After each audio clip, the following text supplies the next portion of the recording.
And at the outset, I'd like to thank IRSI and the Young Brigade, everyone here, Rohan, Pooja, and uh, I just forgot Gaurav's daughter's name, wonderful young girl. So thank you so much for making me here. And yes, I was just listening to all the discussion. So I think for me, one key point, one key message. I think every patient, tests your confidence. How much confident are you in delivering the good to that patient? And yes, if you are confident in, speaking to the patient, assuring him of the results, I can bet on it.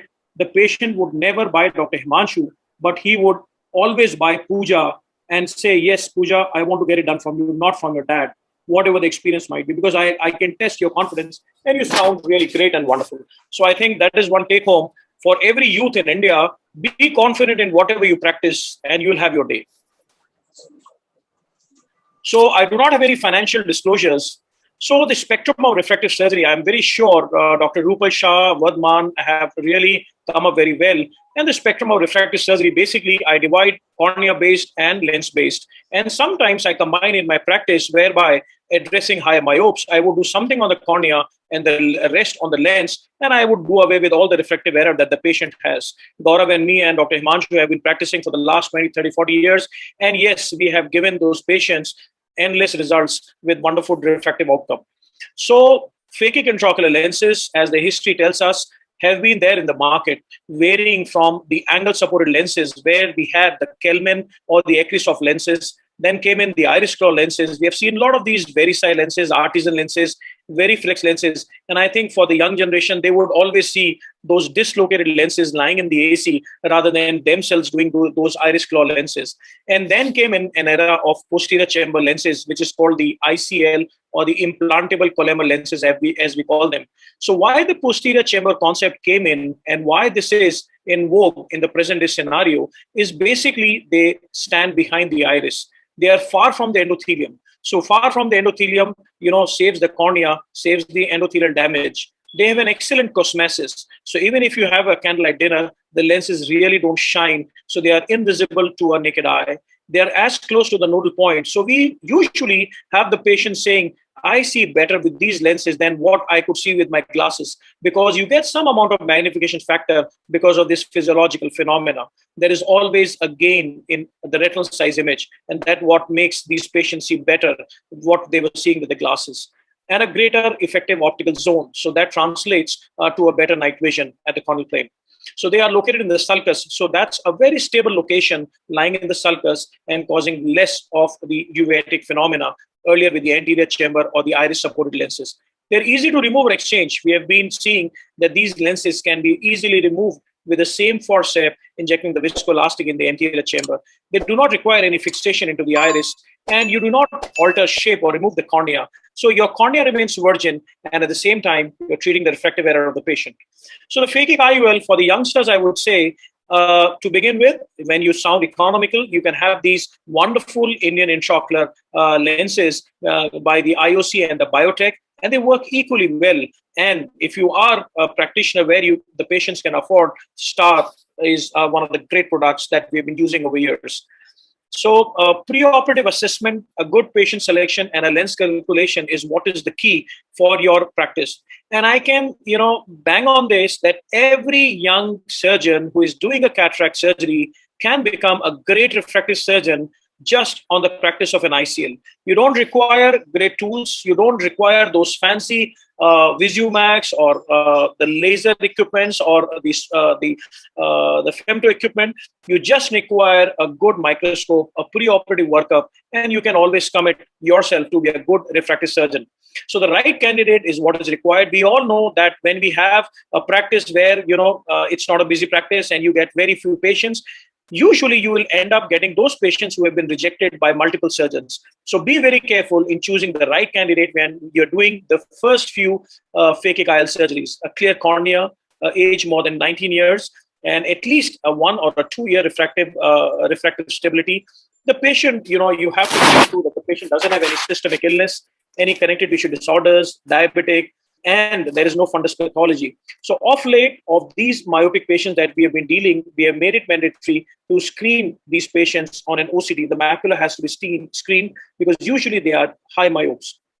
So age, as I said, 21 to 60. You have to check out for the refractive stability. The anterior chamber depth that I'll be talking later is usually more than 2.8. Now, this is one very strict principle which we all should adhere. I would not go even to 2.79. So 2.8 is my cutoff from the endothelium when I talk for the anterior chamber depth. The angles, yes, you all should do a gonioscopy, and the angles should be open, grade 3 and grade 4. Patients, ideally, in the initial, when you pick up, they shouldn't have any previous ophthalmic surgeries, especially the corneal refractive surgery, and no previous ocular pathology, and where the cornea should be clearly ruled out for Fuchs dystrophy or a low endothelial cell counting. If you have access to a specular count, I think this is one very great tool which you should do. Off-label indications, to start with the refractive surgery, you shouldn't attempt the off-label indications because you might get a lot of those patients, keratoconus patients or keratoconus suspect, which have been rejected for refractive surgery, who might come to you in your chamber demanding for a refractive surgery. So be very careful. Off-label indications could be after penetrating keratoplasties, DALC, intracorneal rings, or keratoconus where we have stabilized by cross-linking. In kids, we have been doing ICLs where you have high anisometropic patients, and in pseudophakic patients as a piggybacking procedure. Strict contraindications for patients who have a pre-existing glaucoma, cataract, uveitis, or any other ocular pathology which could interfere with their visual acuity. Monocular patients should be avoided in your initial practices. Narrow angles and definitely small anterior chamber depths are a strict no-no. Always assess these patients after dilatation, because a lot of these times, these high myopes could have zonular abnormalities. They could have subluxated lens, or sometimes ciliary body abnormalities, where you could end up in some disaster. So the recommended ocular examination, I would again say a very good history taking, a refraction, which is both manifest and cycloplegic, a good anterior segment evaluation, where you are doing a good pupil and a palpable aperture, slit lamp examination, the anterior chamber configuration, iris topography, cornea and the lens evaluation, and the measurements on different equipments. Now, these measurements basically boil into two major investigations that we are worried for: the anterior chamber depth and the white-to-white assessment. Now, this boils basically to calculating out the sizing or the size, what ICL you would order. So the ICL sizing after the refraction, once you have the refractive error in your hand, you would boil down to calculating out the anterior chamber depth. And the anterior chamber depth, for me, if you do not have any equipment, you could even use it on an ultrasound, the A scan that you have, but you need to calibrate that calculations of this. So the anterior chamber depth, I would always talk on the endo. ACD endo means from the endothelium to the anterior surface of the lens. And the two most common the tools to calculate, the most reliable would be the pentacam, and the second would be the IL master. If you have an access to an IL master or an OpScan, or if your colleague has, I think there is no shame in getting these patients done from a common center in your initial practice if you do not have an access to these equipments. A white-to-white can easily be calculated out by using a digital caliper, which is not a very costly tool. And this can also be correlated by using an IL master or an OpScan. Gone are those days where we were really calculating out the sulcus to sulcus by using a UBM. It is a too tedious job, but now I think the nomograms that we have with the digital caliper, it gives quite an accurate results. The angle assessment, as I've already mentioned, using a gonioscopy. And if you have an access to a specular, yes, a specular count should always be done.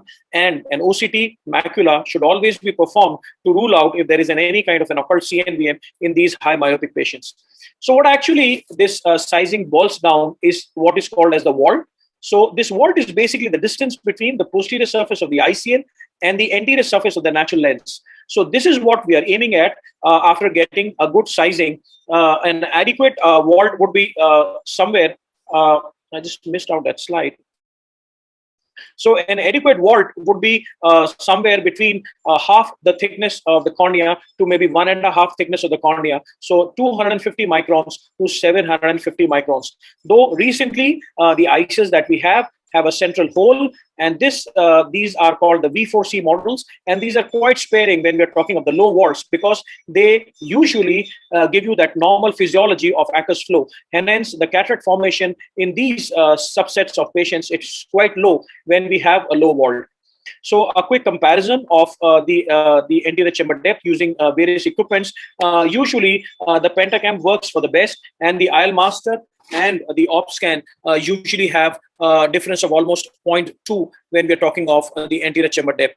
So the white to white initial cases, I would recommend you to take these patients in your OR, put a drop of xylocaine, put a speculum, look under the microscope, take the digital caliper and measure this white to white under the microscope. Because with this, you'll be able to judge exactly where the limbus is. And in case if you have doubt, you can take multiple readings, both horizontal and vertical, compare both the eyes. And if in case there is a gross discrepancy between the two eyes, you should check on a different equipment.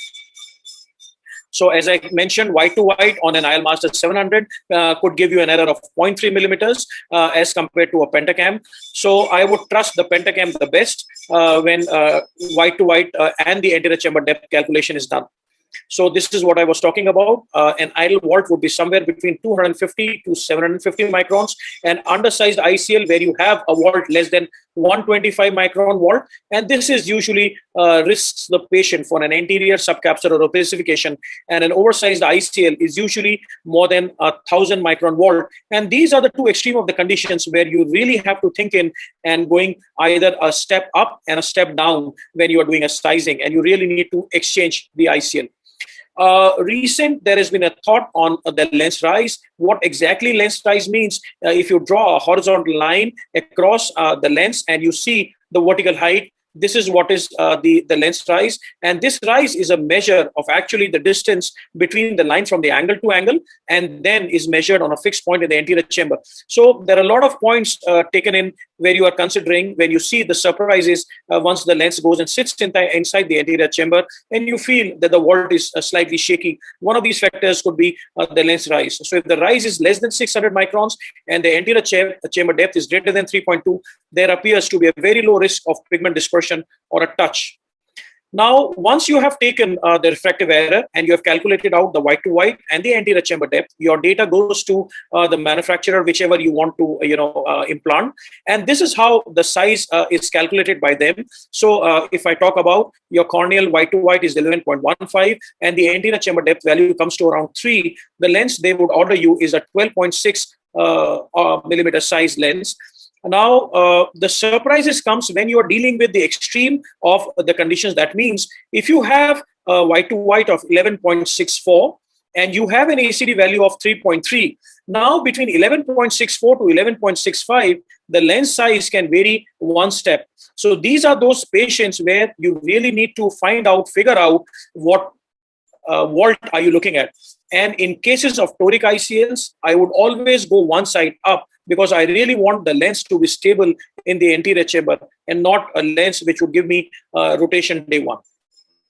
A quick word for the material with which these lenses are made up of. We know the the ICL is made up of a Collamer material. Collamer is basically biocompatible. And to me, I would say over a series of almost 15 years that we have been doing, we have hardly seen any abnormal reaction in the anterior chamber. So these lenses are very flexible, and whenever you try to explant these lenses, even with the same forceps, you just go in, pluck it, and you can just push it out. So very soft, biocompatible material, and no flare and no cellular reactions. And it is because of the fibronectin layer which is coated on it, which makes it biocompatible. A quick word of the IPCL lenses, and this is the product of our own Indian companies, and this is the IOCare. And these lenses, if you see, they have another multiple holes, and which give you further control on the vaulting that they have. They usually have both for myopia, the toric lenses, presbyopic lenses also, and the presbyopic toric that these companies usually have. Biotech is another great product, and we've been using of late these lenses, and these are made up of hydrophilic acrylic as against the Collamer lenses, and they also work equally well and with very great stability of the toric lenses in the anterior chamber. Now, once you have these lenses implanted, the two most important intraoperative, I would have loved to show the intraoperative surgical videos, but because of the shortage of time, I would not really impinge into the time. But I would just like to touch two great points. The incision size, in my experience, is what is very important you exactly have to have a 3 mm incision whenever you are doing an ICL, because the injector delivery system with a 3 mm incision snugly fits into it. You do not have an injector delivery system which is really shaky. Either it goes more in the anterior chamber or it gets off the anterior chamber. So exactly the incision size of 3 mm is what is I target. And delivery system, once you have in the anterior chamber, you can either use a sodium hyaluronate or you can use methyl cellulose. And in my practice, methyl cellulose works well, and both these can be easily washed off. Be careful when you're doing these lenses, because in cases of cataract, you're directing the lens posteriorly. That means towards the posterior pole. But whenever you are doing a phakic lens, your direction always has to be towards the opposite clock hour. That means I'm not directing the lens vertically down, but I'm going just straight and directing my pressure towards the opposite angle. Now, that is the way by which you can prevent any damage while injecting these lenses on your normal, the phakic lens that we have. So once you have implanted these lenses, they can be carefully tucked in. You have to have the day one picture where you really need to find out the vault. And the vault can be calculated out by the OCT that you have. Even if you don't have an access to an OCT, good experience on a slit lamp can make you access what is the vault, and you can just compare by the thickness of the cornea to the gap between the ICL and the normal lens that you have. And this would give you a fair idea of the vault that you have. So 250 to 750 is normally, or maybe half the thickness of the cornea to 1.5 thickness of the cornea is what the vault that we are aiming at. So low vault, yes, can cause cataract. And I said 125 micron, less than that, you should seriously think of exchanging one size higher. And a high vault, maybe more than 1,000 micron, could end up your patient with secondary glaucoma or increased risk of iris pigmentations.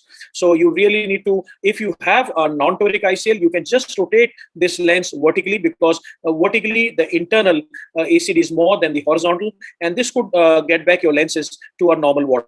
But in case of a toric ICL, you really need to exchange these lenses with one size lower. So with an IIRSI, you can have, if you have access to an IIRSI, the toric misalignment can be calculated, but this can also be calculated out by simply seeing on the slit lamp, and you have those online multiple toric apps that which can give you a fair idea of the rotation of the ICLs. So a quick word for the troubleshooting, because this is, what people come to me asking, and specifically the young population where you have the trouble. So a high vault, if you have a normal IOP, just leave the lens as it is, just observe. But you have a high IOP and your chambers are shallow, you can just put shin viscoelastic and rotate the lens vertically if it's a non-toric lens. But if it's a toric lens, you need to exchange one size lower. A low vault, and if you have no peripheral touch, in case of a V4C, just observe this lens. But if you have a peripheral touch, still you do not have any cataract, you can still observe in cases of V4C. If you have an early non-progressive opacity coming up, still you can observe with a V4C. But if you have a cataract which is progressive, you need to explant or exchange one size up. So this is a quick troubleshooting in cases of both the extremes of the vault that we have. There have been the lenses have been explanted, and the most common complications during these surgeries have been the cataract. And yes, there have been patients with glaucoma, early intraocular pressure rise, but be careful, because this cataract formation usually is most commonly reported as an intraocular complication. So whenever you are pushing a lens inside the eye, you have to just see that you are doing in a normal physiological patient. It's not a pathology that you're dealing with. So the causes of explantation, as I said, have been commonly the cataract, endothelial cell loss, corneal decompensation, and sometimes you can have dislocation of these phakic intraocular lenses as well. So thank you very much. Paucity of time, I would definitely sometime on a different platform like to share the surgical videos, the quick tips, and maybe some complications that can be encountered by the young generation. So thank you very much once again for making me a part of the show. And I would like to congratulate and boost up your energy. Each and every one of you can be a great refractive surgeon. If you do a good cataract surgery, I think a refractive surgery based on phakic IOLs is much simpler and much easier than any of those surgeries. Thank you very much. Thank you. Thank you so much, sir. Just picking up from that note itself, just one question. When someone wants to transform from a cataract surgeon to doing your phakic IOLs, is it recommended that you first do it on dummy eyes, or if you are a prolific or if you're a good enough cataract surgeon, you're good to go straight away on the eye of a patient? So straight away, my answer was that I never did it on a dummy eye. And yes, I did it under monitorization. There was somebody standing behind me for my first surgery, because what is more important is the loading, which is very important. Once you have loaded, you can, do it under the microscope. You can release the lens. Don't push it inside the eye, but you can just monitor under the microscope on your patient that the lens is going in the right way that you want. They reload the lens and then try to do on your first patient. So I think loading is the essence, because you just want the lens to unfold in the right way inside the eye. Right. Thank you so much, sir. So Dr. Anshika, I would like to just bring you in here. Just one question. Is there any exposure that you get to phakic IOLs during post-graduation? Dr. Rohan, so while we do have all the preoperative investigations that are required for it, and it can easily be implemented, but sadly we don't get any exposure during PG, except for the one odd patient that we get to see that walks into the OPD. But ICL implantation is not a procedure that we get to learn or train for. Probably we require a fellowship for more exposure after this. But I was a very excellent talk that you gave. I really enjoyed it. And I think what you said was absolutely correct.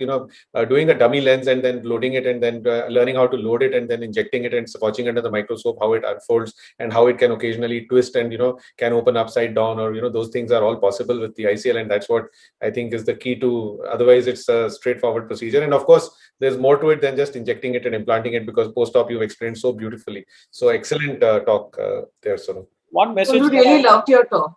Oh, thank you, ma'am. One message that I would like to share is maybe last year before the COVID, when we had this ICL user meet, maybe somewhere in, I think, Gaurav, you were there, Paris. So there we were seeing a lot of these young Chinese doctors who were doing great numbers of ICL. And they were sharing with us that in China now they have those ICL clinics. So they do only cataracts and only ICLs. They don't do any other surgery, no third surgery. So I think, why not in India with you as youngsters? Why don't you push in hard and start, with cataract, you can all do great ICL surgeries. And with low diopters, maybe as low as -1, 1.5 that we have been practicing now, to maybe as high as -18 diopters. So why should you look only for, smile centers or maybe excimer centers? I mean, each one of you can have your own clinic, which is a great refractive center. It is just the confidence that you need to usher inside you. And maybe any of those centers anywhere in India which are practicing great numbers, just observe and start with a big goal. So, no, you're right. I think China sells about maybe 50 or 100 times more ICLs than India as far as STAR is concerned. Is it right? Correct. I mean, remember the numbers. They were probably like 50 or 100 times more than every time they have those 10,000, 20,000 surgeons doing great numbers in a year. So China bags all those awards. I think it is maybe because they have a lot of those myopic patients. And secondly, because of those clinics that they have started. So I think this is one great strategy that we could do. Because their refractive market is very active. So they've been doing even other types of refractive surgeries in hundreds. Dr. Rupal, they do 100 smile procedures in one OT in one day. I was amazed. I visited one of the centers where they are doing 100 smile cases per day. They already have high volume on one machine. And therefore, it's an easy ad, because then you can also tackle these higher myopes and places where you can't go on the cornea. In India, price is definitely a limiting factor. So as the other things like patient's compliance, and also not everybody has suitability for undergoing an ICL, because the anterior chamber depth also is not always enough. I think there are two reasons. Once we started ICL, earlier it was reserved for LASIK reject patients only. So we started doing ICL like those cases where LASIK was not done. Now it has come in the forefront. Second, some patients have stigma for putting a lens inside the eye. So LASIK is almost invisible. So they think, don't put a lens. We have to convince them very well that it's not a routine lens surgery. It's just like a film we are putting inside, which has a power. It's not a lens in such. So many of the patients have a stigma for lens also. So we have to explain them. Also, I think people who are in contact sports and all, there is a risk if they have an ICL in their eye. So you cannot underestimate that also. Yeah. Because these are all young people. They are also going to be in a very active life, and ICL does pose a limitation in that sense. Right. As compared to a corneal surgery. And Sonu, I think I would agree completely when you said that Pentacam is probably the best, because I use the Pentacam for my white to whites, other than the calipers. And between the Lenstar and the other machines that we use, or the all the other devices, even the eye trace, the white to white, even when you're measuring manually, like when you're using the calipers on the machine rather than going by what it automatically decides for you, even then I think Pentacam somehow has come out to be the closest to my measurements using the calipers. I don't know how the others here feel. I second your thought, Gaurav. Yeah. So, and a second question that I wanted to answer for these young, they say that we do not have an access to equipments. We can't buy a pentacam, we can't buy a topographer when we have started in our initial practice. I think for them, getting these patients to one big center, getting it investigated, and then operating, I think that works well. So why do you want to invest in the first go? So I think a group practice among 8-10 people where they have a common access to a diagnostic center, and then pulling in and sharing it, I think that should do good for when you're starting your practice in your early days.